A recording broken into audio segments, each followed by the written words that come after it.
রামকৃষ্ণায় জননীং শারদাং দেবীং রামকৃষ্ণং জগদ্গুরুং পাদপদ্মে তয়স্মৃত্বা প্রণমামি মুহুর্মুহুঃ। পাতঞ্জল যোগসূত্রের তৃতীয় দিনের ক্লাস। আজকে দ্বিতীয় পাদ অর্থাৎ সাধন পাদের তৃতীয় সূত্র থেকে শুরু হচ্ছে। তৃতীয় সূত্র বলছে অবিদ্যা অস্মিতা রাগ দ্বেষ অভিনিবেশাঃ পঞ্চক্লেশাঃ। পাঁচটি ক্লেশ যেটি আগে আলোচিত হয়েছে, উল্লিখিত হয়েছে, সেই পাঁচটি ক্লেশ কি কি? সেই পাঁচটি হচ্ছে অবিদ্যা, অস্মিতা, রাগ, দ্বেষ এবং অভিনিবেশ। এই ক্লেশগুলো অবিদ্যাত্মক এবং এই ক্লেশগুলো বিপর্যয় ডেকে আনে বলে এদেরকে পঞ্চ বিপর্যয়ও বলা হয়ে থাকে। তো প্রথম ক্লেশ অবিদ্যা। সেটি কি? অবিদ্যা হচ্ছে যে বস্তুটি যা নয় সেটিকে সেইভাবে গ্রহণ করা। এই যে ভ্রম, এই ভ্রমটাকেই বলছে অবিদ্যা। অর্থাৎ অনাত্মাতে আত্মবস্তুর বোধ আনা, অনিত্য যা কিছু তাকে নিত্য ভাবা, এইগুলো সব অবিদ্যা থেকে এই কাজগুলো হয়ে থাকে। এবং অবিদ্যা যে শুধু নিজেই একটি ক্লেশ তা নয়, তার সাথে সাথে অবিদ্যা বাকি যে ক্লেশগুলো অর্থাৎ অস্মিতা, রাগ, দ্বেষ ও অভিনিবেশ, এই চারটি ক্লেশের প্রসবভূমি। অর্থাৎ অবিদ্যা থেকে বাকি চারটে ক্লেশের জন্ম হয়। সুতরাং অবিদ্যা যারা সাধক তাদের ক্ষেত্রে খুব গুরুত্বপূর্ণ, এই অর্থে গুরুত্বপূর্ণ যে যদি কেউ অবিদ্যার বিনাশ ঘটাতে পারে তাহলে বাকি চারটে ক্লেশও বাই ডিফল্ট ডিস্ট্রয়েড হয়ে যাবে। অস্মিতা কি? যোগ দর্শন বলছে যে পুরুষ হচ্ছে বিশুদ্ধ ও চৈতন্য স্বরূপ এবং বুদ্ধি হচ্ছে অবিশুদ্ধ এবং জড়। এবং এই জড় বুদ্ধিতে চেতনা আরোপিত হবার ফলে চিৎ জড় গ্রন্থি তৈরি হয়। চিৎ মানে চেতন, জড় মানে যেটা চেতন নয়। এই সচেতন এবং অচেতনের মধ্যে যেন একটা গ্রন্থি তৈরি হলো। প্রকৃতপক্ষে তো গ্রন্থি হতে পারে না, কিন্তু এই অবিদ্যার প্রভাবে যেন একটা গ্রন্থি তৈরি হলো, যেটাকে বলছে চিৎজড় গ্রন্থি। আর এই চিৎজড় গ্রন্থিতে যখন কেউ আত্মবোধ করে, অর্থাৎ এই চিৎজড় গ্রন্থিটাই হচ্ছে আমি, এই বোধটা যখন আসে সেটা হচ্ছে অস্মিতা। অবিদ্যা কি করে? অবিদ্যার কাজই হচ্ছে যা কিছু সত্য তাকে ঢেকে দেওয়া। আত্মার যেটা স্বরূপ সেটিকে আবৃত করে দেয় অবিদ্যা। আর অস্মিতার প্রভাবে তাতে বিক্ষেপ শক্তি আসে। বিক্ষেপ শক্তি মানে এই জগৎ যে সৃষ্টি হচ্ছে। প্রসঙ্গত একটা কথা বলে রাখা ভালো, পাতঞ্জল যোগসূত্রের ব্যাখ্যা পরম্পরায় টেকনিক্যালি যোগ দর্শনকে ধরে থাকা হলেও ক্ষেত্র বিশেষে বা অনেক ক্ষেত্রেই শ্রীরামকৃষ্ণদেব, মা সারদা দেবী ও স্বামী বিবেকানন্দ তথা রামকৃষ্ণ ভাব পরম্পরার সাপেক্ষেই সমস্ত বিষয়টি আলোচিত হবে। সবসময় যে ট্রু সেন্স টেকনিক্যালি আলোচিত হবে তা নয়। যেমন এই অবিদ্যা যে ঢেকে দিচ্ছে স্বরূপকে, তারপর বিক্ষেপ শক্তির ফলে জগৎ সৃষ্টি হচ্ছে, এটা অনেকাংশেই বেদান্তের ধারণা, অদ্বৈত বেদান্তের। কিন্তু আমরা মূলত পাতঞ্জল যোগসূত্র পড়লেও তার সাথে সাথে ঠাকুরমা স্বামীজির কথা, বেদান্তের কথা কখনো কখনো আসবে। ঠাকুর শ্রীরামকৃষ্ণদেব বলতেন যে আমি যাওয়ার নয়, অস্মিতা মানে আত্মবোধ। তো ঠাকুর বলছেন যে আমি কখনোই যায় না। তাহলে উপায়? তো শ্রীরামকৃষ্ণদেব তার উপায় বাতলে দিচ্ছেন, বলছেন যে তাহলে থাকশালা আমি হয়। এবং এই আমিটা কীরকম আমি? না, এটা সেবক আমি। সেবক ভাবে যদি কেউ নিজের মধ্যে আমিত্ব রাখে, অর্থাৎ আমি সেবক এবং আমি সেব্যের সেবা করছি, এই আমিত্ব ভালো। আবার ঠাকুর এটাও বলছেন যে আমি মুক্ত, এই অভিমান খুব ভালো। আমি মুক্ত এটা ভাবতে গেলেও তো আমিত্ব আনতে হয়। আমি কথাটাকে ভাবছি বা ব্যবহার করছি বা বলছি। সুতরাং আমি মুক্ত এই ভাবনায় ভাবিত হয়ে কেউ যদি বলেন আমি মুক্ত, তাহলে সেই আমিটা ভালো, কারণ এটা সবসময় একটা পজিটিভ আবহাওয়া তৈরি করছে। এবং আমি মুক্ত ভাবতে ভাবতে মানুষ মুক্তই হয়ে যায়। প্রকৃতপক্ষে মানুষ তো মুক্তই বটে, কিন্তু সে যে সত্যিই মুক্ত সেটা বুঝতে এই সাধনার প্রয়োজন। বারংবার কেউ যদি বলে আমি মুক্ত, তাহলে সে মুক্তই হয়ে যায়, অর্থাৎ সে তার আত্মস্বরূপ বুঝতে পারে। যাদৃশী ভাবনা যস্য সিদ্ধির ভবতি তাদৃশী, যে যেমন ভাবে তার তেমনই সিদ্ধিলাভ হয়। শ্রীরামকৃষ্ণদেব এটাও বলছেন যে ভক্তিযোগ খুব প্রশস্ত পথ, সহজতর পথ, এবং প্রেমাভক্তিতে যদি ভক্তিযোগের পথ ধরে কেউ এগোয়, তাহলে সেই প্রেমাভক্তিতে দুটো জিনিস থাকে। সেটা কি? একটা হচ্ছে অহমতা, আর একটা হচ্ছে মমতা। অহমতা, অহংভাব থাকতেই হবে, নালে কাকে ভক্তি করবো? দুই বোধ আসতেই হবে, দ্বৈতবোধ। অদ্বৈত বোধের তো আর ভক্তি হয় না, তাই অহমতা থাকবেই। সেই আমিত্ব কেমন না, আমি আমার যিনি পূজ্য, আমার যিনি সেব্য, আমি তার সেবক, আমি তার ধ্যান করছি, আমি তার পূজা করছি, এই অহমতা থাকে। আর মমতা কেন থাকে? ভক্তিযোগ যখন চরম উৎকর্ষতার পর্যায়ে পৌঁছায়, তখন ভক্ত তার ভগবানের কাছে আর কিছু চান না। তখন ভক্ত যেন বাবা মা হয়ে যান, আর ভগবান হয়ে যান ছোট্ট শিশু। তখন ভক্ত নিজেকে ভুলে গিয়ে তার ইষ্ট, তার যিনি আরাধ্য দেবতা, তাকে নিয়েই তার মন প্রাণ পুরোটা নিবদ্ধ হয়ে যায়। তার কিছু ভালো হয়, তার যাতে এতটুকু কোনো ক্ষতি না হয়।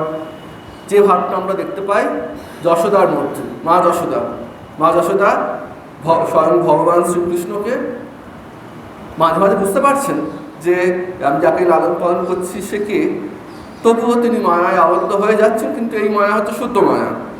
তিনি ঈশ্বরকে নিজের আপন বোধে সেবা করছেন। ঈশ্বর সেখানে ছোট হয়ে নিজেই ধরা দিচ্ছেন।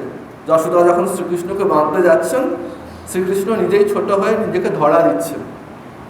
মানে ভগবান ভক্তের ভালোবাসায় বাঁধা পড়েন। এবার এই অস্মিতা যে বোধ আছে, অহং বোধ যে আছে, অহং বোধ থেকে ত্যাগের উপায় কি? যদি আমরা খুব সূক্ষ্ম থেকে আরও সূক্ষ্মতর পথ ধরে এগিয়ে যেতে থাকি, একদম বাহ্য জগতের যে জীবজগৎ, জীববিজ্ঞান, প্রকৃতি বিজ্ঞান, জড়বিজ্ঞান থেকে যদি শুরু করি, তাহলে ব্রিটিশ জীববিজ্ঞানী জুলিয়ান হাক্সলে তিনি বলছেন যে অহংটা হচ্ছে সুপিরিয়রিটি কমপ্লেক্স। আমি নিজে সুপিরিয়র, আমার মধ্যে প্রচণ্ড অহংকার, এই যে কমপ্লেক্স যখন তৈরি করে সেটা হচ্ছে অহং। আর এই আমিত্বই যখন জটিলতাহীন হয়ে যায়, অর্থাৎ কোনো কমপ্লেক্স নেই, তখন সেটা কি হয়ে যায়? জুলিয়ান হাক্সলে বলছেন সেটি হচ্ছে পার্সোনালিটি বা ব্যক্তিত্ব।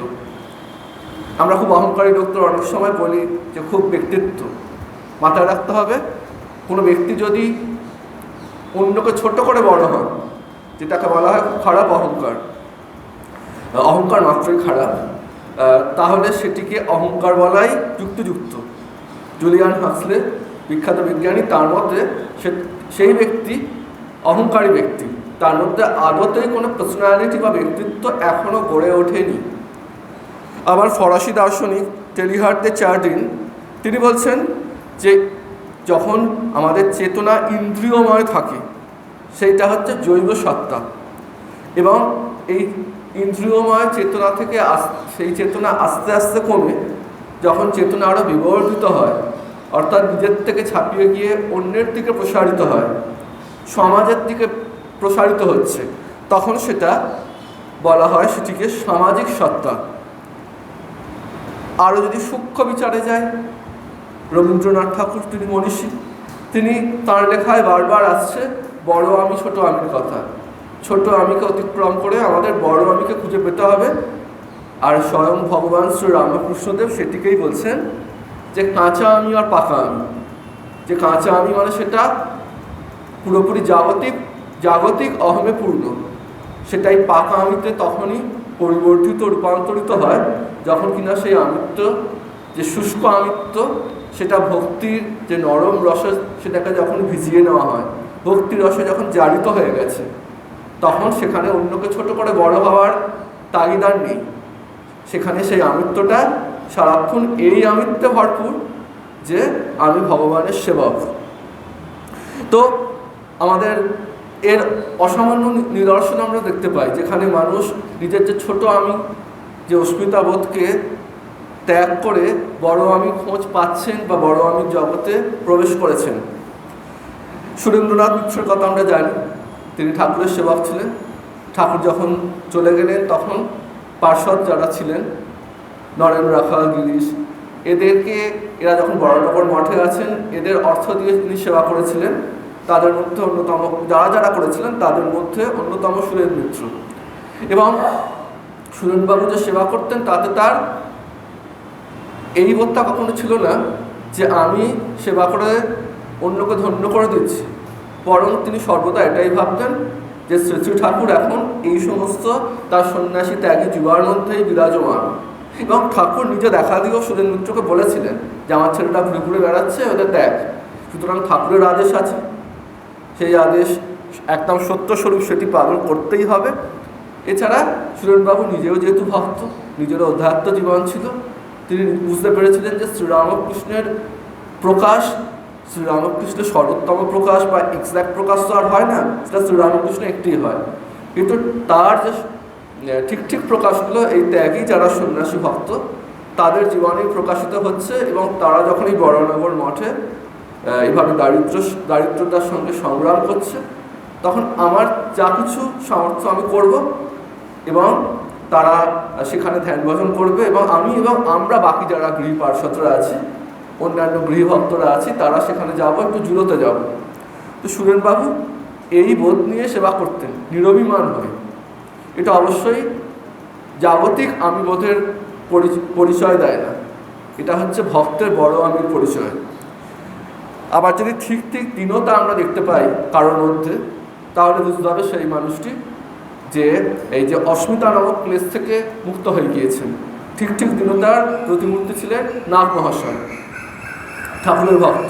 তাঁর জীবনে আমরা দেখতে পাই একদম সেখানে অস্মিতা নামক যে ক্লেশ, তার বিন্দু মাত্র অবস্থান দেখতে পাই না।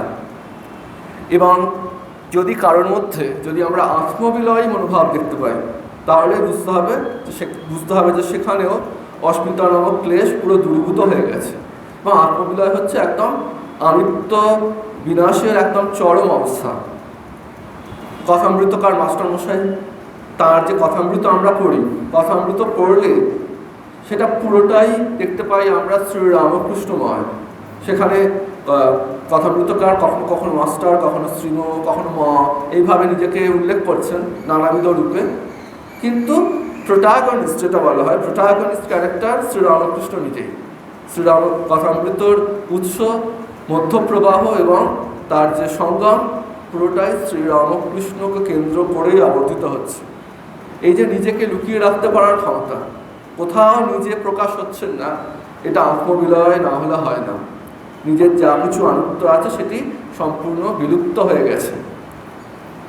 আর মাস্টারমশাই ছিলেন সাধক, তিনি সাধনা করে এবং অতি অবশ্যই শ্রী ঠাকুরের কৃপায় এই আত্মবিলয়ের দ্বার প্রান্তে উপনীত হতে পেরেছিলেন। আর আত্মবিলয় যার স্বতঃস্ফূর্ত ছিল, সাধনা করে লব্ধ নয়, তিনি হচ্ছেন স্বয়ং মা শারদা। নিবেদিতা, ভগিনী নিবেদিতা লিখছেন যে যারা শ্রী মাকে ভালোভাবে চিনতেন না, যারা ঠিকভাবে জানতেন না যে শ্রীরামকৃষ্ণদেব এবং শ্রী মায়ের যে দিব্য যে সম্বন্ধ সেটা কতটা গভীর এবং কতটা ব্যপ্ত, যারা জানতেন না শ্রীরামকৃষ্ণদেবের কাছে শ্রীমা কতটা প্রিয়, শ্রীরামকৃষ্ণদেবের কাছে মা যে কতটা প্রিয়, তা ঠাকুর মায়ের যে দিব্য দাম্পত্যের যে আখ্যান সেখানে ছড়িয়ে ছিটিয়ে আছে মণিমুক্তের মতো। সব কিছু যদি বাদও দিই, একটা জিনিস যদি লক্ষ্য করি, দেখি শ্রীরামকৃষ্ণদেব অনেক মিনিউটাস ডিটেলস, সামান্য ব্যাপার, আবার অনেক বড় ব্যাপার, দুটি ক্ষেত্রেই শ্রী মায়ের পরামর্শ নিচ্ছেন। সময়টা কখন 1886-তে ঠাকুর চলে যাচ্ছেন, তার আগে 1886-তে দুরবস্থান, 1986 মানে 1980-র দশকেও আমাদের ভারতবর্ষের যে পারিবারিক কাঠামো ছিল সেখানে খুব কম পুরুষই তার স্ত্রীকে সংসার জীবনে চলার কত খুঁটিনাটি জিনিসে তার পরামর্শ নিতেন। কেউ কেউ হয়তো নিতেন, বেশিরভাগ চিত্রটা ছিল না। হয়তো এখন চিত্রটা বদলেছে, যেহেতু মেয়েরা অর্থনৈতিকভাবে স্বাধীন হয়েছে, মানুষের মনন অনেক আরও পরিণত হয়েছে। 1980-র দশকে তো ছিল না, খারাপভাবে বলছি না, পরম্পরাক্রমে চলে আসছে। এটা হচ্ছে তার থেকেও 100 বছরেরও আগে। সেই সময় লক্ষ্মীনারায়ণ মারোয়ারি তিনি ঠাকুরকে বলেছিলেন কিছু টাকা দেবেন, ঠাকুরের যাতে একটু কমফোর্ট দেওয়া যায় ঠাকুরকে। তো লক্ষ্মীনারায়ণ মারোয়ারি তো খুব ভালো কাজ করছেন, কিন্তু ঠাকুর ছিলেন ত্যাগের সম্রাট। ত্যাগেশ্বর হে নরবর আমরা গানে পাই। তো শিশু ঠাকুর নিজা নিতে ইচ্ছুক নন। আবার এটাও আছে, যদিও ঠাকুরকে ভালোবেসেই দিচ্ছেন বটে, তথাপি খুব যে পুত জীবনযাপন করেন তেমনটি তো নয়। ঠাকুরের শরীর ছিল সম্পূর্ণ সাত্ত্বিক, সামান্যতম বিচ্যুতিযুক্ত পরিবেশ, সামান্যতম বিচ্যুতিযুক্ত মানুষের সংস্পর্শ মানুষকে ঠাকুরকে অত্যন্ত ব্যথিত করত। ঠাকুর দয়ার শরীর ছিলেন, ঠাকুর সেটি প্রকাশ করতেন না, কখনো কখনো প্রকাশ হয়েও যেত। তো মোদ্দা কথা হচ্ছে যে ঠাকুর লক্ষ্মীনারায়ণের থেকে সেই টাকা নিতে ইচ্ছুক নন।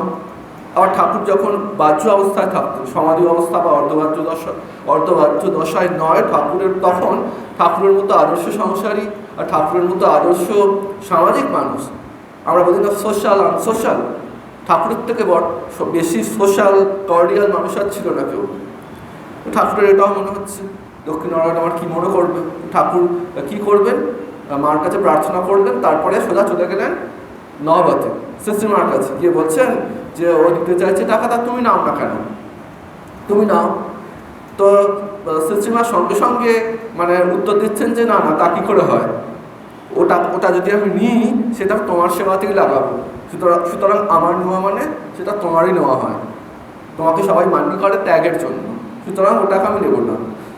তো মা কি বললেন সেটা এখানে প্রসঙ্গ সেটা নয়। প্রসঙ্গ যেটা, যে এই সামান্য ব্যাপারের জন্য ঠাকুর যাচ্ছেন মায়ের কাছে। স্ত্রীকে শুধু পুজো করেছেন আধ্যাত্মিকভাবে সেটাই নয়, বাস্তবিক জগতে আমরা তো থিওরিটিক্যালি অনেক কিছু করি, প্র্যাকটিক্যালি করতে পারি না। ঠাকুর কিন্তু প্র্যাকটিক্যালিও ডেমনস্ট্রেট করে গেছেন স্ত্রীকে কীভাবে সম্মান করতে হয় একজন মানুষ হিসেবে। তো এই ছিল ঠাকুরের সাথে মায়ের সম্বন্ধ। মাকে বুঝতে পারেননি, একবার অন্যভাবে ছিলেন, মা ঘরে এসছেন, ঠাকুর বুঝতে পারেননি, ভেবেছেন লক্ষ্মী দিদি এসছেন, বলেছিলেন যাওয়ার সময় দরজাটা দিয়ে যাস। মা বলেছিলেন আচ্ছা। মায়ের কণ্ঠস্বর শুনে ঠাকুরের হুঁশ ফিরেছে, তখন বুঝতে পেরেছে এটা লক্ষ্মী নয়। তখন বলছে ওকে আমি বুঝতে পারিনি, আমি ভেবেছি লক্ষ্মী। তো মা ওগুলো ধর্তব্যের মধ্যেই আনেননি। কিন্তু ঠাকুরের যেন আর ঘুম হচ্ছে না, বারবার গিয়ে মাকে বলছেন কেন এরকম বলে ফেললো, মানে এইরকম শ্রদ্ধা ছিল। মানে মায়ের সম্বন্ধে বলা হয় যে রামকৃষ্ণ গত প্রাণা তন্নাম শ্রবণ প্রিয়া তদ্ভাবে রঞ্জিত কারা। অপরপক্ষে এটিও ভীষণভাবে সত্য যে শ্রী রামকৃষ্ণদেব ছিলেন যে সারদা নামের তন্নাম শ্রবণ প্রিয় তদ্ভাবে রঞ্জিত কারো, এবং শ্রী সারদা গত প্রাণ। কেন না, ঠাকুরের কাছে তো ভবতারিণী মা, নিজের গর্ভধারিণী মা আর শ্রী মার মধ্যে কোনো ফারাকই ছিল না। ঠাকুর সেটা নিজ মুখে স্বীকার করেছে। তো এখানে যে ঠাকুর তার কাছে যে মা এত প্রিয়, এটা যারা ঘনিষ্ঠ মহলে যারা ছিলেন তারা জানতেন। কিন্তু যারা এতটা জানতেন না, এরকম মানুষ যদি মাকে দেখেন তাহলে সেই মানুষটি কি কনক্লুশনে আসবে বা তার কি ধারণা হবে সেই বিষয়ে বলতে গিয়ে নিবেদিতা বলছেন, কি বলছেন যে তাদের পক্ষে বোঝা সম্ভব হবে না, কোনো রকম বোঝার উপায়ও তাদের পক্ষে ছিল না যে মা ঠাকুরের কাছে এত প্রিয়। কেন উপায় ছিল না? কারণ বলছেন নিবেদিতা, অপূর্ব ভাষায় লিখছেন যে মার যে স্ত্রী সত্তা সেটি তার শিষ্যা সত্তায় চিরকালের জন্য বিলুপ্ত হয়ে গেছে। মা কোনোদিন তার হাবে ভাবে ব্যবহারে বোঝাননি। বোঝাবেন কেন? মায়ের তো মনেই সেটা কোনোদিন ছিল না যে মানে আমি এত স্পেশাল কেউ শ্রীরামকৃষ্ণের কাছে, আর 5 জনের মতো আমিও একজন।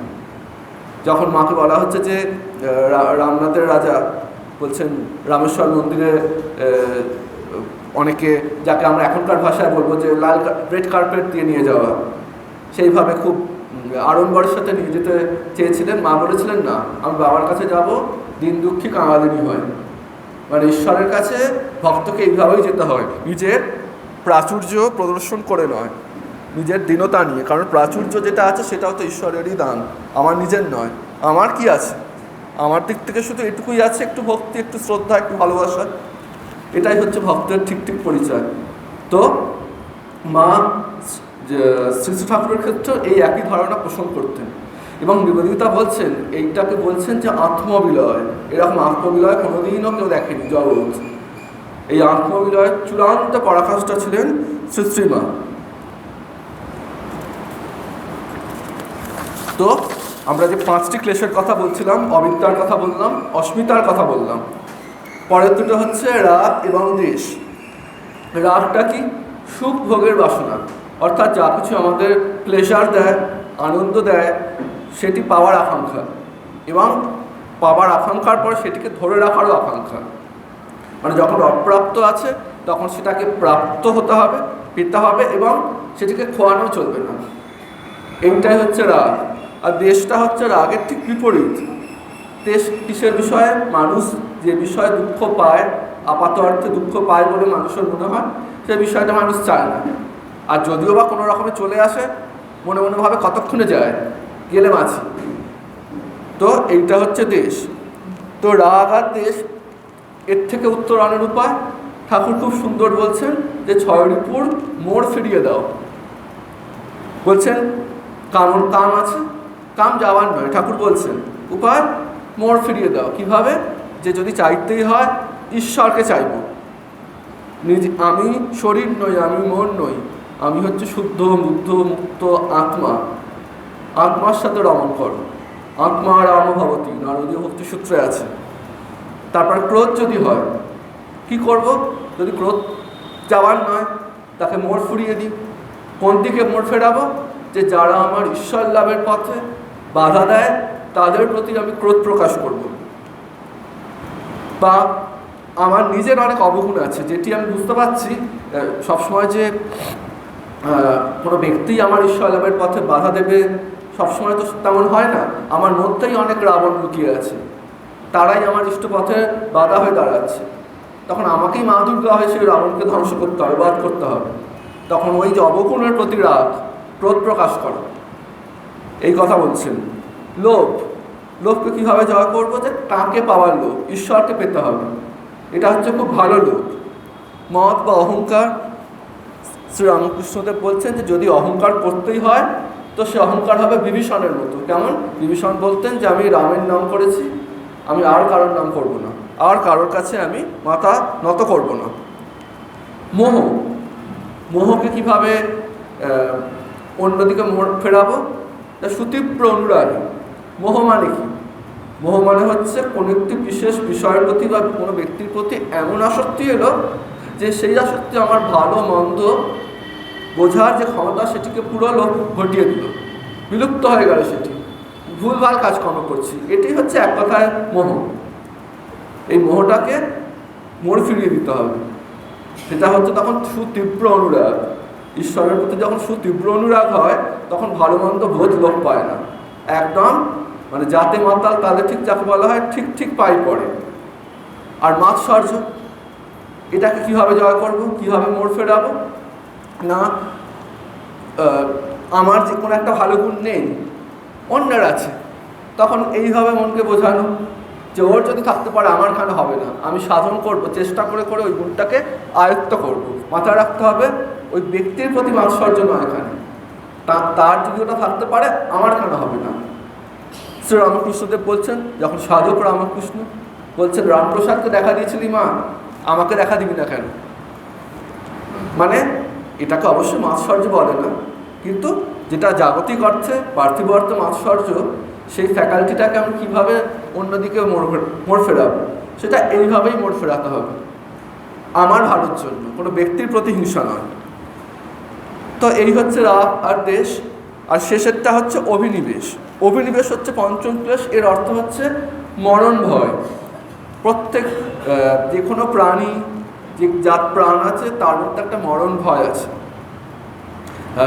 রেল লাইনের মধ্যে ছোট পিপিলিকা ঘুরে বেড়াচ্ছে, বহু দূর থেকে ট্রেন আসছে, ট্রেনের চাকার কম্পন, সেই কম্পনের ভাইব্রেশন এসে পৌঁছেছে পিঁপড়েটার কাছে, পিঁপড়েটা কিন্তু তখনও ওই রেল লাইনের উপর দাঁড়িয়ে থাকে না, ও আস্তে আস্তে রেল লাইন থেকে নেমে যায়।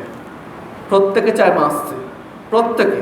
এটা হচ্ছে আমাদের একদম প্রতিবর্ত ক্রিয়ার মতো। যদি হঠাৎ করে কোনো আগুনের হালকা আমার সামনে চলে আসে, আমি কী করবো? মুখ সরিয়ে নেবো, খুব স্বাভাবিক। এই যে অভিনিবেশ, প্রত্যেকটা মানুষের বাঁচার ইচ্ছা আছে। তো এখন শরীর তো একদিন যাবেই, আমি শরীর নই, বাঁচার ইচ্ছা আছে মানে আমি শরীর ভাবি বলেই। যদি কেউ ভেবেই ফেলে, কেউ বুঝতেই পেরে যে আমি শরীর নই প্রকৃতপক্ষে, তাহলে আর এই ক্লেশ থাকবেই না। আমাদের যখন সন্ন্যাসী মহারাজদের যখন শরীর যায়, তখন যখন দাহ কার্য হয়, তখন অনেক গান করা হয়। তার মধ্যে একটা গান আছে, মরণ কি ভয় দেখাও মনে, মৃত্যুঞ্জয় জ্ঞানরূপী শিব আছেন আমায় কোলে করে। অপূর্ব গান। দেহের নাশে মরি না আমি, এ কথা যে জেনেছি রে, যা ছিলাম তাই আছি আমি, থাকবো তাই চিরতরে। অস্ত্র আমায় কাটতে না রে, গীতা শ্লোক আছে, অস্ত্র আমায় কাটতে না রে, অগ্নি না পুড়াতে পারে, শরীরে গলি না আমি, বাতাস না শুকায় মরে।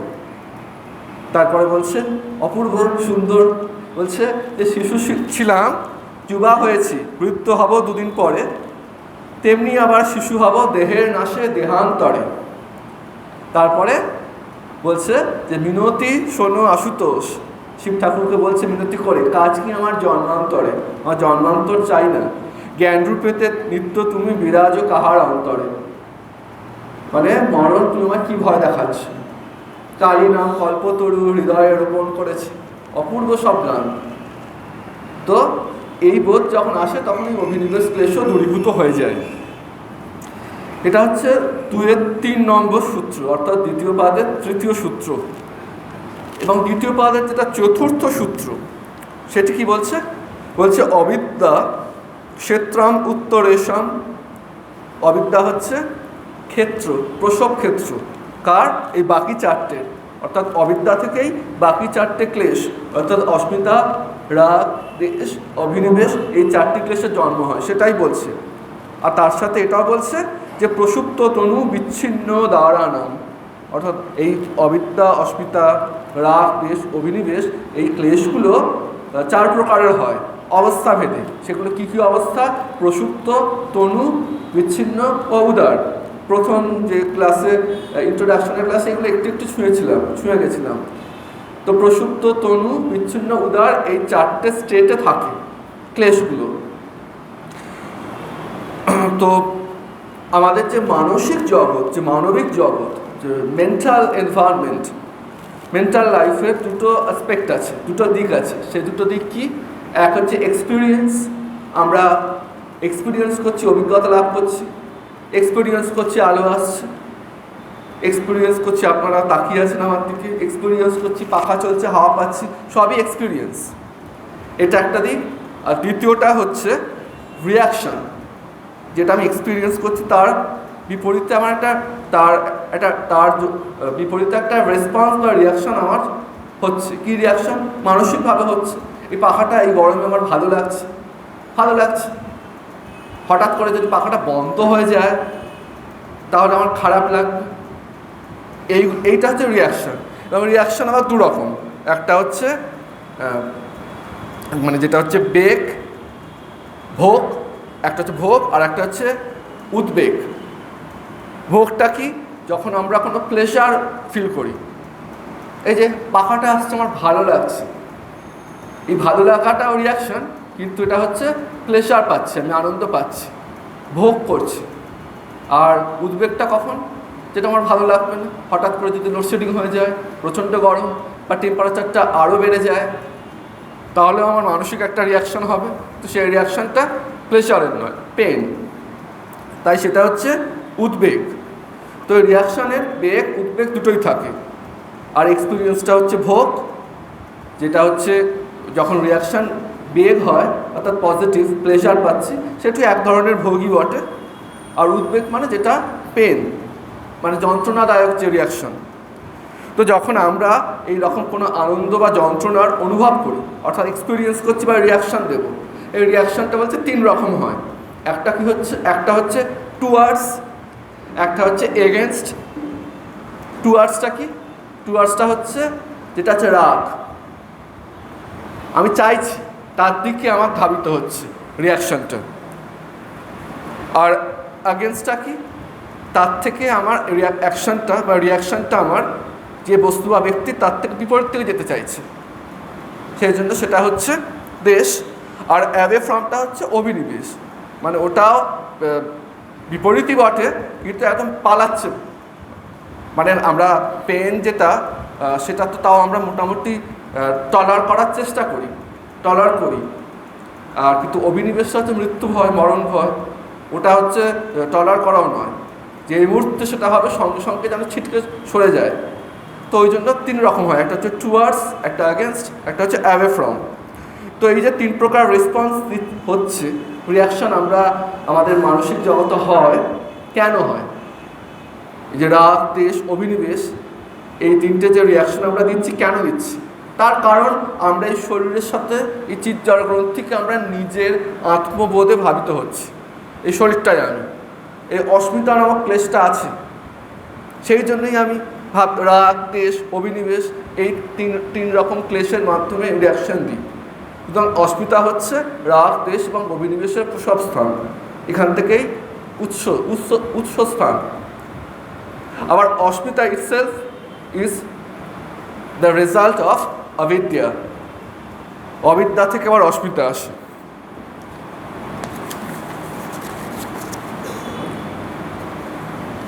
সেই জন্য প্রথমে যে বলছে অবিদ্যা থেকে বাকি 4টে ক্লেশের জন্ম হয়।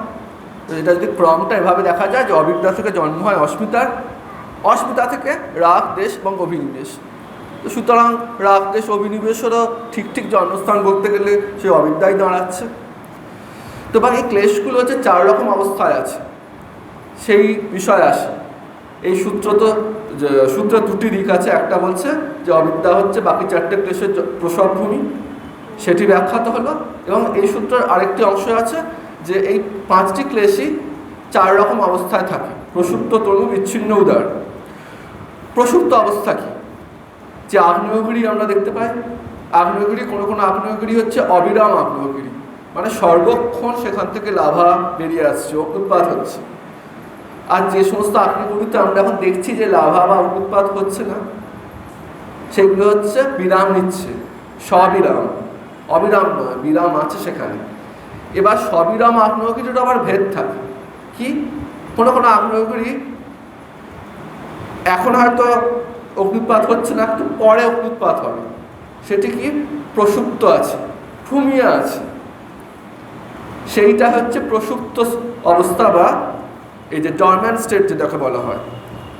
একজন শিশুকে বাইরে থেকে কি যখন আমরা বলি ছোট্ট শিশু, সে কি নারায়ণ, ঠিক কথাই, কিছু সেই শিশুর মধ্যে সংস্কার আছে, এক্সপোজ নয়, এক্সপ্রেসড হয়নি এখনো, তাই শিশু নারায়ণ।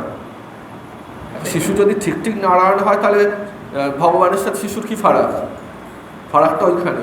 ভগবানের, ঈশ্বরের মধ্যে কোনো সংস্কার নেই, কিন্তু শিশু যখন জন্ম নেয় তার মধ্যে সংস্কার আছে, সেই মুহূর্তে তার প্রকাশ নেই। সেই জন্য এই পৃথিবীর যা কিছু সৃষ্ট মনুষ্য জগতের মধ্যে সবচেয়ে পবিত্রতম উদাহরণ শিশু, নিঃসন্দেহে। তো সেখানেও সংস্কার প্রসুপ্ত অবস্থায় আছে। সেই শিশু যত ধীরে ধীরে বড় হয়, তত তার মধ্যে ভালো এবং খারাপ উভয়বিধ সংস্কারই ধীরে ধীরে বেরিয়ে আসে। তো এইটাই হচ্ছে প্রসুপ্ত অবস্থা। তো বলছে যে প্রসুপ্ত অবস্থা কটা ভালো নয়। কেন ভালো নয়? কারণ কি? এখানে শত্রু, আমি যার সাথে লড়াই করবো সে অদৃশ্য, এ করোনা ভাইরাসের মতো। কার সাথে লড়াই করব? খুব ভয়ঙ্কর শত্রু। তাই জন্য বলা হয় যে প্রসুপ্ত যা আছে সংস্কার, এগুলো যত তাড়াতাড়ি বেরিয়ে যায় তত মঙ্গল। অধ্যাত্ম সাধক হয়তো এগুলো যখন বেরোতে শুরু করে তখন খুব হতচকিত হয়ে যান, বিহ্বল হয়ে যান। আমার মনের মধ্যে এইসব কি? নরকের রাজ্য, হে ভগবান। কিন্তু একদিক দিয়ে এটা ভালো, মনে যা আছে সব বেরিয়ে যাচ্ছে। শ্রীরামকৃষ্ণ বলতেন যে যেমন লাটাই গুটিয়েছ, সুতো যখন খুলবে ওই একই সুতোটা বেরোবে। সুতরাং জন্ম ধরে তো অনেক কিছু নানাবিধ রঙে রঞ্জিত হয়েছে। এবার যখন আমি চেষ্টা করেছি সুতোগুলো খুলে মুক্ত হতে চাইছি, আমার সেই নানাবিধ রঙে রঙিন সুতো বেরোবে। বেরোতে বেরোতে বেরোতে একটা সময় স্বচ্ছ শুভ্র হতে হবে।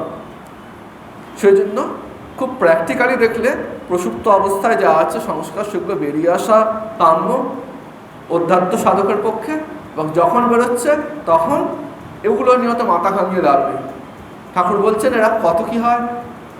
ঠাকুর এরকম কোনো একটি বিশেষ ক্ষেত্রে উদাহরণ দিতে গিয়ে বলছেন বাচ্চা করতে গিয়ে যখন বেরিয়ে যায়, বাচ্চা নিয়ে তো ভাবি আমরা, সুতরাং এ নিয়েও অত ভাবার কিছু নেই, ঈশ্বরে মনে রাখো। তো প্রসুপ্ত অবস্থা মানে যেটা ডরম্যান্ট স্টেট, এখানে ক্লেশ পুরোপুরি মুছে যায়নি, ঘুমিয়ে আছে। যে কোনো মুহূর্তে যদি আলম্বন পায়, আলম্বন পেলেই জেগে উঠবে। তনু অবস্থা, তনুটা কি? ক্রিয়াযোগের মাধ্যমে তপস সাধ্যায় ঈশ্বর প্রণিধান, এই ক্রিয়াযোগের মাধ্যমে অর্থাৎ সাধনার মাধ্যমে যেখানে ক্লেশ ক্ষীণীকৃত হয়ে গেছে, ছোট হয়ে গেছে, তনু হয়ে গেছে, এটা বেটার অবস্থা অবশ্যই। কিন্তু একেবারে ডিলিটেড হয়ে যায়নি, পুরো ডিস্ট্রয়েড হয়ে গিয়েছে তা কিন্তু নয়, আছে। এখনও যদি আলম্বন পায়, ফেভারেবল সিচুয়েশন আসে, তাহলে কিন্তু আবার জেগে উঠতে পারে। যেমন একটা কোনো প্রোটেক্টেড এনভায়রনমেন্টে যখন আমরা থাকি, সেই প্রোটেক্টেড এনভায়রনমেন্ট আমাদের ব্যাকআপ দেয়। তার মানেই যে আমি সব কিছুকে জয় করে ফেলেছি তা নয়। We should be careful, attentive থাকতে হবে, সিনসিয়ার হতে হবে, এবং প্রতি মুহূর্তে সৎ অসৎ বিচার করতে হবে। যেমন আমরা লাটু মহারাজের জীবনে দেখেছি। লাটু মহারাজ ঠাকুরের যে বাকি 15 জন যে সন্ন্যাসী শিষ্য, তারা প্রত্যেকেই এসেছেন অবস্থাপন্ন ঘর থেকে, এবং খুব প্রত্যেকটাই এস্টাবলিশড ফ্যামিলি, সুপরিবার বলতে যা বোঝায় সেই অভিজাত পরিবার। কেউ হয়তো ধনী অভিজাত, কেউ হয়তো ছিলেন মধ্যবিত্ত অভিজাত, বাট প্রত্যেকেই ছিল অভিজাত পরিবারের সন্তান ছিলেন প্রত্যেকেই। কিন্তু সেই জায়গায় লাটু মহারাজ ছিলেন অপেক্ষাকৃত প্রান্তিক পরিবারের একজন মানুষ। তার ফলে তার ছোটোবেলায় মেলামেশার যে অ্যাসোসিয়েশন ছিল সেটা খুব পলিশড মানুষজন নয়, এবং যারা পলিশড মানুষজন নয় তাদের কিছু কিছু নিজস্ব ভাষা, নিজস্ব আদব কায়দা থাকে। স্বাভাবিকভাবে সেগুলো লাটু মহারাজের মধ্যেও সেই সংস্কার কিছুটা সংক্রামিত হয়েছিল। পরবর্তীকালে ঠাকুর বলেছিলেন সেগুলোকে ভুলে যেতে, এবং লাটু মহারাজ ছিলেন ঠাকুরের সন্তান, মিরাকেল, মানে এরকম দেখা যায় না, ঠাকুরের একটা মিরাকেল ছিলেন লাটু মহারাজ। তো লাটু মহারাজের সাধন জীবন যদি আমরা দেখতে পাই, তো লাটু মহারাজ এই ব্যাপারে এত সিনসিয়ার ছিলেন, জানতেন যে আমার ঠাকুরের কৃপায় এই পরিবেশ পেয়েছি, আমার ক্লেশ এখন তনু অবস্থায় আছে, পুরোপুরি ক্ষীণ এখনো হয়নি, অনেকটা তনু হয়ে গেছে, পুরোপুরি ক্ষীণ হয়নি, তাই আমাকে সাবধানে থাকতে হবে। সেই সাবধানতার জন্য লাটু মহারাজ কী করতেন, যে জায়গায় তার ওই অ্যাসোসিয়েশনটা গড়ে উঠেছিল সেই জায়গাটাকে তিনি অ্যাভয়েড করার চেষ্টা করতেন। আমরা প্রত্যেকে কম বেশি করি, কিন্তু এত নিষ্ঠা তিনি কী করতেন, যে জায়গাটা আছে তিনি তার পার্শ্ববর্তী রাস্তা দিয়ে যে শুধু যেতেন না তা নয়, তিনি তারপরও 3-4টে গলি বা রাস্তা বাদ দিয়ে যেতেন, যাতে কোনোভাবে সেই হাওয়াটুকুও না লাগে। এই যে এফর্ট, এই নিষ্ঠা, এইরকম নিষ্ঠা চাই। নিজের দুপা যদি কেউ এগোয় তাহলে ঈশ্বর 10 পা এগিয়ে আসেন। ভগবান এই চেষ্টাটা দেখেন। হ্যাঁ, আরও গভীরে বলতে গেলে সেই চেষ্টাটাও ঈশ্বরের কৃপা। পুরুষকার বলতে সে অর্থে কিছু হয় না, পুরুষকার যারা আছে সেটা ঈশ্বরেরই কৃপা। তাহলে ঠিক ঠিক শরণাগতি অন্তত প্রয়োজন। তো তনু প্রসুপ্ত অবস্থা এবং তনু অবস্থায় ক্লেশ কীভাবে থাকে সেটি বোঝা গেল। এরপর হচ্ছে বিচ্ছিন্ন উদার। বিচ্ছিন্ন উদার অবস্থা কি? যখন ক্লেশগুলো একসাথে অবস্থান করছে, এই 5টা ক্লেশের মধ্যে কোনো একটি ক্লেশ একটি বিশেষ সময়ে বেশি সক্রিয়, তখন সেই ক্লেশটিকে বলছে উদার। আর তখন সেই সক্রিয় ক্লেশটির সাপেক্ষে বাকি 4টে অপেক্ষাকৃত কম সক্রিয় বা নিষ্ক্রিয়, সেই মুহূর্তের সাপেক্ষে নিষ্ক্রিয় ক্লেশগুলিকে বলা হয় বিচ্ছিন্ন ক্লেশ। আমার এখন এই মুহূর্তে এত গরম, কেউ আমাকে একটা কোল্ড ড্রিঙ্কসও দিল, কোকা কোলারও ধরিয়ে দিল, কেউ একজন পেপসিও ধরিয়ে দিল, বা কেউ বললো যে ঠিক আছে এখন এটা খাবে নাকি তুমি এসি ঘরে যাবে, এসি ঘরে গিয়ে একটু শুয়ে পড়ো। তো সেই মুহূর্তে যদি আমি কোকা কোলাটা খাওয়ার দিকেই আমার চয়েসটা গেল, তখন ওই কোকা কোলাকে যে খাচ্ছি যদি সেটা একটা ক্লেশ হয়, এই পান করার ক্লেশটা, তখন সেই মুহূর্তে কি উদার। কিন্তু আমার 16 আনা বাসনা আছে এসি ঘরে থাকার, যখন মুহূর্তে আমি আবার এসি ঘরে চলে যাব, যেই মুহূর্তে আমি এসি ঘরে ঢুকে গেলাম আর ঠান্ডা পানীয়টা পান করছি না, সেই মুহূর্তে এসি ঘরে থাকারও যে ক্লেশটা সেটা হয়ে গেল তখন উদার। তখন আগে যে কোকা কোলা খাচ্ছিলাম পান করছিলাম সেটা হয়ে গেল বিচ্ছিন্ন। এটা উদাহরণস্বরূপ বোঝালাম এইভাবে। তো বিচ্ছিন্ন আর উদারটা হচ্ছে এই। এখন বিচ্ছিন্ন অবস্থায় যখন থাকে তখন সেটাকে বলা হয় রিপ্রেসড সংস্কার। রিপ্রেসটা কি? Suppression that takes place unconsciously. সুতরাং এই রিপ্রেশনটাও একটা ভালো জিনিস নয়, আমাদের সাপ্রেশনটা করতে হবেই। তো যখন আমি কনসিয়াসলি করব সেটা হচ্ছে আমার সাধনার অঙ্গ, কারণ আমি তখন জানি, জেনে বুঝে আমি সাপ্রেস করার চেষ্টা করছি, মোড় ফেরাবার চেষ্টা করছি। তো যখন আমি বুঝিনি বাট সামহাউ সেটা সাপ্রেসড হয়ে গেছে, তার মানে তো সেটা সাপ্রেস ঠিক নয়, আমি বুঝতেই পারিনি কোথায় শত্রু আমাকে মারার জন্য তৈরি হচ্ছে। শত্রু মারার জন্য আসছিল, হতে পারে প্রচণ্ড জোরে বৃষ্টি নেমে গেল, সেটা শত্রু আমায় মারতে পারবো না।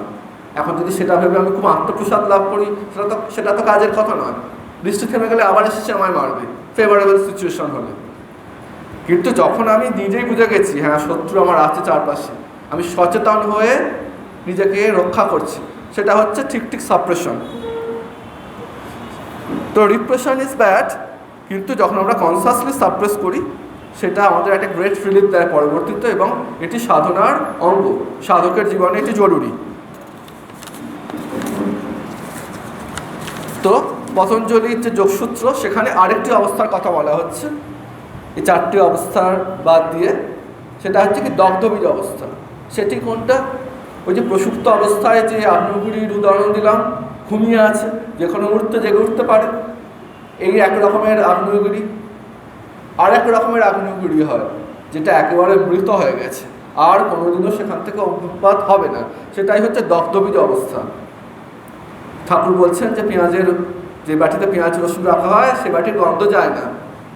তো গিরিশ ঘোষের তো খুব ভক্তি ছিল, গিরিশ ঘোষ সঙ্গে বলেছে, মানে ভাবটা এরকম লড়াই করছে, কেন যাবে না? তখন গিরিশ ঘোষ বলছে যদি সেটাকে আগুনে পুড়িয়ে নেওয়া হয়, ঠাকুর বলছে হ্যাঁ তাহলে যাবে। তো এটাও দেখা হয়, গিরিশ ঘোষের থেকে আমাদের শিখতে হবে যে হতেই পারে নানাবিধ কারণে নানা সংস্কার আমার মধ্যে রয়ে গেছে, তো সেই রকম যদি কারো জেদ থাকে আর ঈশ্বরের সাথে সে যদি সেই নিয়ে লড়াই করতে পারে, লড়াই কারা করতে পারে? খুব ভালোবাসা না থাকলে লড়াই হয় না। রামপ্রসাদ বলছেন আয় মা সাধন সমরে দেখি মা হারে কি পুত্র হারে, চ্যালেঞ্জ ছুড়ে দিচ্ছি। এইরকম অ্যাপ্রোচ যদি হয় তাহলে ঈশ্বরও সেই ভালোবাসার কাছে বশ হন। ঠাকুর যখন বলছেন দেখা দিবি না, বলে খাড়া দিয়ে নিজেকেই নিজের গলা কাটতে যাচ্ছেন, তখন মা স্বয়ং আবির্ভূতা হলেন। তো দগ্ধবীজ অবস্থা আর একটা অবস্থা, যেটা হচ্ছে যখন সমস্ত ক্লেশ একেবারে পুরে ছাই হয়ে গিয়েছে, এবং সেইটার জন্য দরকার হচ্ছে অভ্যাস, নিরন্তর অভ্যাস। আমাদের সদ্য রামকৃষ্ণ লোকান্তরিত ষোড়শ প্রেসিডেন্ট মহারাজ পূজ্যপাত শ্রীমৎ স্বামী স্মরণানন্দজি মহারাজ বলতেন, অভ্যাসের কথা বারবার বলতেন, এবং রামকৃষ্ণ ভাব পরম্পরায় সিনিয়র সাধুরা গুরুদেব যারা ছিলেন আছেন তারা প্রত্যেকেই এটা বলেন বারংবার যে অভ্যাস খুব জরুরি। তাই সাধনের কোয়ালিটির থেকে কোয়ান্টিটি বেশি জরুরি। প্রত্যেক দিন বসো, নিয়ম করে বসো, কি হচ্ছে কতদূর হচ্ছে, সাংঘাতিক একটা ধ্যান হয়ে গেল হলে খুব ভালো, না হলে অত বদার্থ হোক না। আপন পথে আপন মনে নিষ্ঠা ভরে গুরুদেব যা বলে গেছে সেইটাকে মাথায় ধরে রেখে নিষ্ঠা ভরে যদি পথ চলতে থাকো, ধীরে ধীরেই তুমি পশ্চিম দিক থেকে পূর্ব দিকে এগিয়ে যাবে, এটা স্বাভাবিক। বারংবারই ফল দেখতে বসো না, এটা জ্যোতিষ্বরানন্দজি মহারাজও বলতেন, তার মেডিটেশন অ্যান্ড স্পিরিচুয়াল লাইফ বিখ্যাত বই। যে কোনো অধ্যাত্ম সাধকের এই বই পড়া উচিত, মেডিটেশন অ্যান্ড স্পিরিচুয়াল লাইফ। তাতে বলছেন যে বারংবারই এই এক্সামিন করতে বসো না, কি হলো, তুমি গুরুদেব যা বলে গেছেন নিষ্ঠা করে সেটি পালন করো। এই অভ্যাসের কথা প্রত্যেকেই বলেন আমাদের সঙ্গে বড় সাধুরা, গুরুদেব মহারাজরা। এটা এবার হচ্ছে সাধনপাতের পঞ্চম সূত্র 2-5, এটা দিয়ে আজকে শেষ করব। সাধনপাতের যেটি পঞ্চম সূত্র সেটি বলছে কি, সেটি অবিদ্যা কি সেটি নিয়ে একটু ইন ডিটেলস বলছে। অবিদ্যাটা কি বলছে, অনিত্যা সূচি দুঃখানাত্মাসু নিত্য সূচি সুখাত্ম খ্যাতির অবিদ্যা। তো কী বলছে, অনিত্য যা কিছু তাকে নিত্য ভাবা, অসুচি যা কিছু তাকে সূচি ভাবা, যা দুঃখময় তাকে সুখময় ভাবা, এইগুলোকেই বলছে অবিদ্যা। এবার অবিদ্যা আমাদের বিভিন্ন স্বরদর্শনে বিভিন্ন শাস্ত্রে অবিদ্যাকে ভিন্ন ভিন্নভাবে ব্যাখ্যা করা হয়েছে। যেমন ন্যায় বৈশেষিক বলছে অবিদ্যা মানে কি, অজ্ঞান মানে কি, বলছে জ্ঞানের অভাব। অদ্বৈত বলছে কি, জ্ঞান বিরোধী। সাংখ্য মতে বুদ্ধিতে যে 8টি শক্তি বা পাওয়ার আছে তাদের মধ্যে একটি হচ্ছে অবিদ্যা। যোগ শাস্ত্র মতে এটি হচ্ছে একটা কগনিটিভ এরার, অর্থাৎ এটি তম এবং রজ দ্বারা চালিত হয়। যখন যথার্থ জ্ঞান দ্বারা আমরা চালিত হই সেটি হচ্ছে প্রমাবৃত্তি, আর যখন আমরা এই অবিদ্যা দ্বারা চালিত হই সেটিও বৃত্তি বটে, তবে এটি ভ্রমবৃত্তি। তো অবিদ্যা যে শব্দটি, অবিদ্যা মানে কি, বিদ্যা শব্দের আগে একটা অ বসিয়েছি আমরা। অ বলতে কি বোঝায়, কথাটির অর্থ হচ্ছে ন, সংস্কৃতে ন মানে না, মানে অবিদ্যা মানে ন বিদ্যা মানে বিদ্যা নয়। এবং ভট্টজি দীক্ষিত তিনি বলছেন এই যে ন শব্দটি, অর্থাৎ অ বলতে যেটাকে ন বোঝাচ্ছে, এই নয়ের অনেক রকম মানে হয়। 6টা মানে উনি বলছেন কি কি, তৎসদৃশ্যম অভাবশ্চ তদান্যত্তম তদাল্পতা অপ্রাশস্তম বিরোধশ্চ নান্যর্থ সৎ প্রকীর্তিতঃ। কি বলছেন, 6টা মানে বলছেন উনি এই অ বা নয়ের। এক বলছেন তৎ সাদৃশ্যম, সিমিলারিটি, সাদৃশ্য, এটা একটা মানে হয়।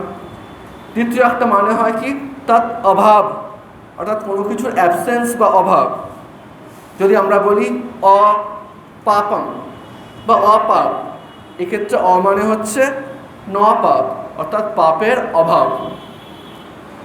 তৃতীয় আরেকটা মানে হয় যে তৎ অন্যতম, অর্থাৎ অনন্যতা মানে কি, স্পেশাল, মানে হচ্ছে আদার দ্যান দ্যাট।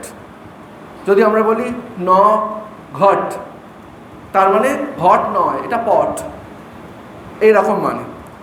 চতুর্থ মানে হচ্ছে তৎ অল্পতা, অল্প মানে কম, লেস। যদি আমরা বলি এইভাবে যদি মানেটা হয়, যদি বলি অকেশ, কেশ মানে চুল, অকেশ, এখানে অ মানে হচ্ছে ন, মানে এখানে হয় কম চুল বা একবারে চুল নেই, এইটা বোঝাচ্ছে। পঞ্চম একটা মানে হয় তৎ অপ্রাশস্তম, মানে হচ্ছে ইনঅসপিশিয়াস, আনফিট, ব্যাড, এই অর্থে। যদি আমরা বলি অকাল, এক্ষেত্রে মানেটা কি হচ্ছে, ইনঅসপিশিয়াস, ভালো নয়, অর্থাৎ এটা পূজার সময় নয়, এই পাঁজিতে বলে খারাপ সময়, ভালো সময়, এই অর্থে ব্যবহার হয়। আর ষষ্ঠ যে অর্থ সেটা হচ্ছে তৎ বিরোধী, অর্থাৎ যা কিছু তার এগেনস্টে, oppose to something of, opposite of.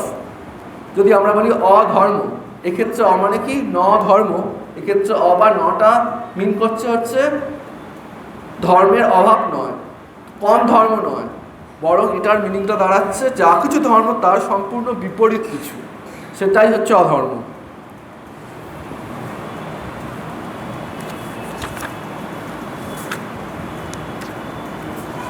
এবং পূজনীয় ভাষ্যকার বলছেন যে শরীরটা অসুচি, পুরুষ বা স্ত্রীর জন্মস্থান অসুচি, শুক্রাদি অসুচি, খাওয়া বস্তুর মিলনে যে উৎপন্ন মল মূত্র ঘাম ইত্যাদি সবই অসুচি। প্রাণবায়ু বেরিয়ে গেলে সম্পূর্ণ শরীরটাই অসুচি। তাই এই শরীরের সার্বিক সূচিজ্ঞানই হলো অবিদ্যা বা অজ্ঞানজনিত, যা এক বস্তুতে অন্য বস্তুর ধারণা করায় তাই হচ্ছে অবিদ্যা। এখন উপায় হচ্ছে যে প্রতি মুহূর্তে ঈশ্বরের নাম করা, সাধন ভজন করা, সৎ অসৎ বিচার করা। এই করতে করতে এই যে অপবিত্র শরীর বলছে, এই শরীরে যখন ঈশ্বর লাভ হয় তখন বলা হয় যে এই শরীরটাই পবিত্র হয়ে যায়। ঠাকুর বলছেন না, বাবুরামের শরীরের হাড় পর্যন্ত শুদ্ধ। ঠাকুর কেন বলছেন, বলছে জন্মগতভাবে শুদ্ধ শরীর, এই শরীরে ভগবান লাভ হয়েছে ঈশ্বরের পার্শ্বদ। একজন আমাদের সঙ্গে একজন বরিষ্ঠ সন্ন্যাসী, তিনি একবার একজন কম বয়সী একজন ব্রহ্মচারী মহারাজের সাথে গল্প করছেন। তো সাধারণভাবে রামকৃষ্ণ সঙ্গের যে অনন্যতা এবং যে অনন্যতা ঠাকুর মা স্বামীজির থেকেই প্রাপ্ত, সেটি কি এখানে অলৌকিকত্বের কোনো প্রাধান্য নেই। কেউ যদি সাধন জীবনে এগিয়ে যায়, বাই ডিফল্ট উপজাত বস্তু হিসেবে অলৌকিক জিনিসপত্র আসবে, বিভূতি, ঐশ্বর্য, মিরাকেল আসবে, কিন্তু এগুলো কোনো গুরুত্ব তারা দেননি, আমাদের সঙ্গের সাধুরাও দেন না। সুতরাং তারা স্বাভাবিকভাবেই তাদের যে অধ্যাত্ম অনুভূতি কোনোদিন প্রকাশ করেন না। তা কখনো কখনো মানে যদি ঘোড়া ভর্তি জল হয়, অতি সাবধানেই নিয়ে যাচ্ছি, তবুও যদি একটু নাড়া লাগে, জল তো চলকে পড়ে যায়, সেইভাবে কখনো কখনো বেরিয়ে আসে। তো ওই সিনিয়র যে সাধু, তিনি গল্প করছেন, ওই ঠাকুর বাবুরাম মহারাজের সম্বন্ধে বলেছিলেন যে বাবুরামের হাড় পর্যন্ত শুদ্ধ। তখন সেই মহারাজ বলছেন, হ্যাঁ জানো তো, আমারও হাড়, মজ্জা, অস্থি সব শুদ্ধ হয়ে গেছে। এবং উনি খুব একটা ফ্লোয়ে ছিলেন, বলতে বলতে বলে ফেলেছেন। যে ব্রহ্মচারী যিনি মহারাজ, যিনি শুনেছেন, স্টান্ট হয়ে গেছে শুনেন। পরে আবার ওই স্টেটমেন্টটাকে আবার তিনি আবার মহারাজের সামনে বলছেন, মহারাজ আপনি তখন বললেন যে আপনার হাড়, অস্থি, মজ্জা সব শুদ্ধ হয়ে গেছে। মহারাজ বলছেন, আমি বলেছি? বলছে হ্যাঁ আপনি বললেন তো। বলছি কখন বললাম? বলছে আপনি বলেছেন মহারাজ। তখন হচ্ছে, এই ভাই তুমি এটা কখনো কাউকে বলো না। তো আমি সেই ব্রহ্মচারী মহারাজ সেই সাধুর নাম করেননি, নাম না করেই কাউকে গল্প করেছেন।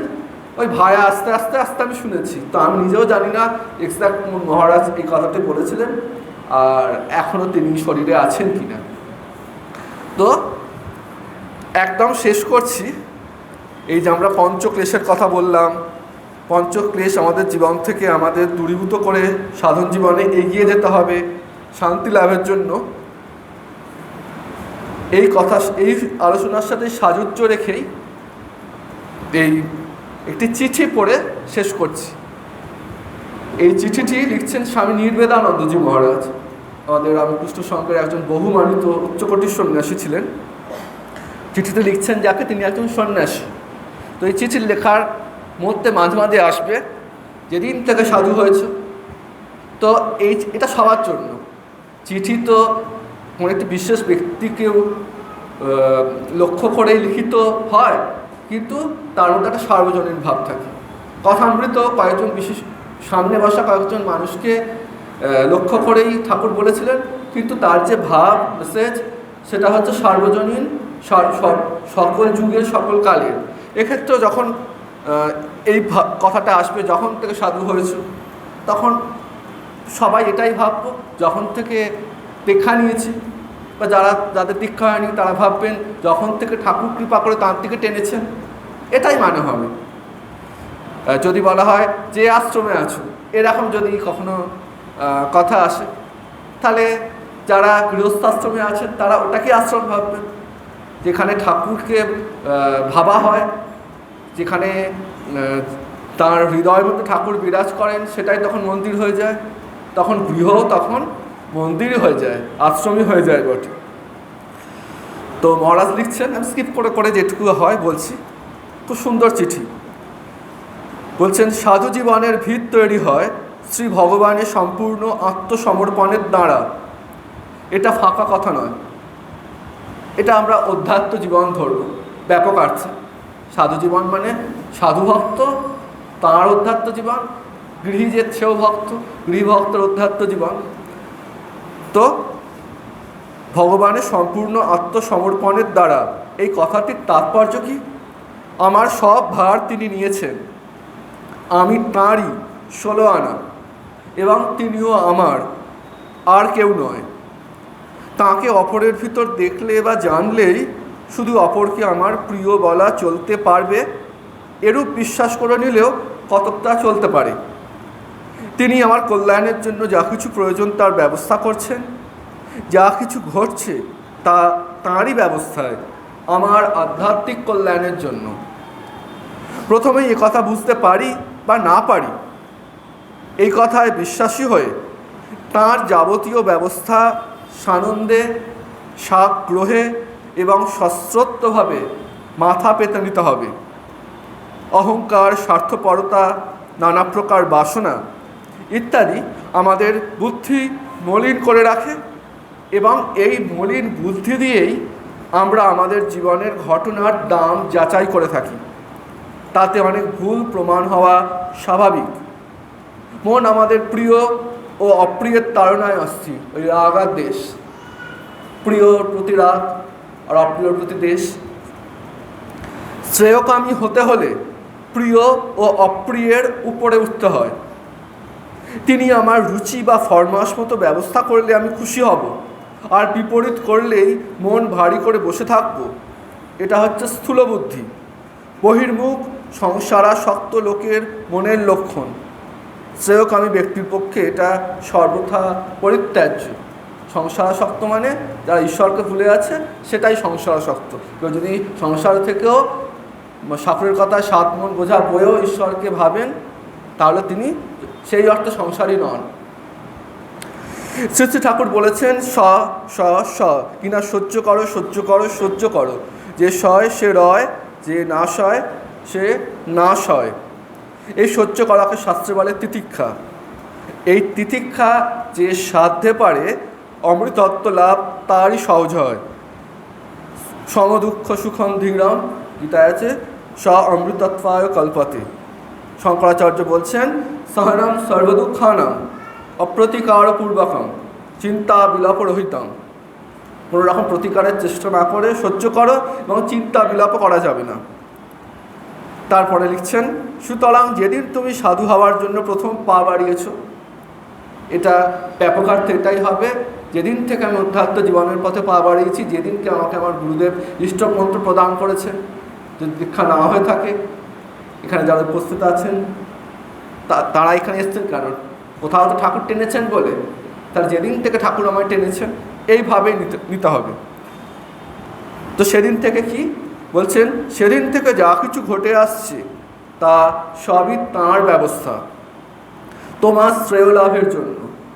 এই কথা বিশ্বাস করে মনকে যত নিশ্চিন্ত ও বিলাপ শূন্য করতে পারবে, ততই তোমার সাধু জীবনের ভিত পাকা হবে জানবে। আপনাদেরও সাধু জীবনই বটে, অন্তঃসাধু জীবন, আমাদের অন্তর্বাহী দুটোই। যে ঘরে আছো, যেভাবে আছো, যে আবেষ্টনীর মধ্যে আছো, এ সবই তোমার আধ্যাত্মিক কল্যাণের জন্য। একান্ত প্রয়োজন না হলে কল্যাণময়ের ব্যবস্থায় ঠিক এমনটি কখনো হতো না। সুতরাং ওরই মধ্যে তাঁর দিকে মনটা সর্বদা ফিরিয়ে রাখার জন্য প্রাণপণ চেষ্টা করতে হবে। বলছেন, সাধুর অভিমান সম্বন্ধেও বেশ হুঁশিয়ার থাকা দরকার। আমি সাধু, আমার দ্বারা এমন নোংরা কাজ কখনো করা সম্ভব নয়, এরূপ অভিমানে কোনো দোষ নেই। ঠাকুর বলছেন যে আমি মুক্ত, এইরকম অভিমান হলে ভালো। আবার সাধুর যে সাধুত্ব অভিমান থাকে, যদি কেউ টেকনিক্যালি সন্ন্যাসী না হন, গৃহ যদি হন, জব ধ্যান করছেন, ওই জাপকের একটা অভিমান আসে, সেই অভিমানটাও এক্ষেত্রে এক করে দিতে হবে।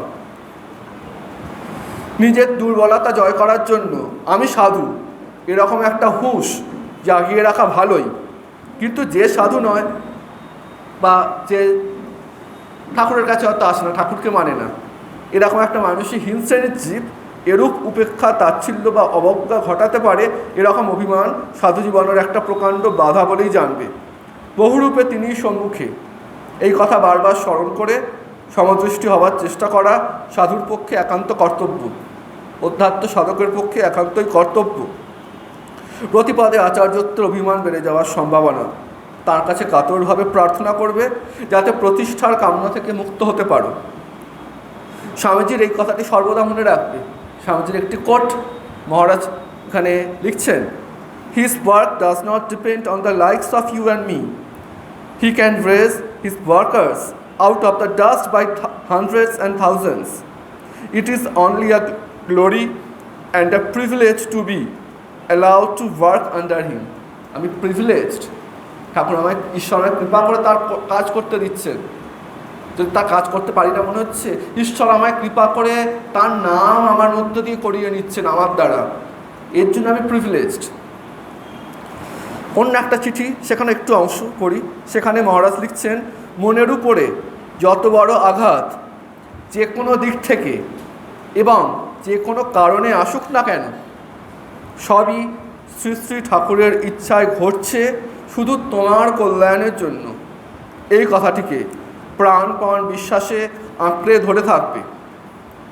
আর এক কথা, কখনো কিছু ঘটলে একান্তে বসে বেশ ভালো করে বিচার করে দেখতে হয় নিজের ত্রুটি কিছু আছে কি না। অনেক সময় নিজের দোষ নিজের কাছে ধরা পড়ে না। অহংকার, অভিমান, প্রতিষ্ঠা কামনা প্রভৃতি অন্তরালে থেকে অনেক সময় আমাদের বড় ফাঁকি দেয়, অধ্যাত্ম পথ বড় কণ্টকাকীর্ণ করে তোলে। নিজের দোষ দেখতে পেলে তা সংশোধন করার চেষ্টা আপনিই আসবে।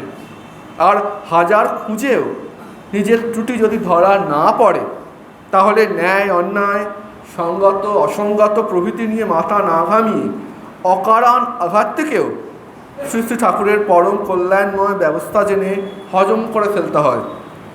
সহন শক্তি বাড়লেই অমৃতত্ব লাভের সম্ভাবনা। সব অবস্থাতেই চিত্ত প্রসন্ন রাখার নামই যোগ। এরূপ যোগস্থ হয়ে কর্ম করার নাম কর্মযোগ। এরপরে যদি সমস্যা আসে, মহারাজ তারপরেও লিখছেন, খুব যখন মনে লাগবে, যখন দেখবে সহ্য করতে আর পারো না, তখন নিরালায় বসে ঠাকুরের কাছে কাঁদবে। এবার মহারাজ বলছেন খুব দামি কথা, এর অতিরিক্ত কিছু যদি করো, অর্থাৎ কোনো রকম প্রতিকারের ব্যবস্থা না করে, বিলাপ না করে, খুব লেগেছে শুধুমাত্র ঈশ্বরের কাছে দু ফোঁটা চোখের জল না ফেলে যদি অন্য কিছু করি, তাহলে সেটা কি?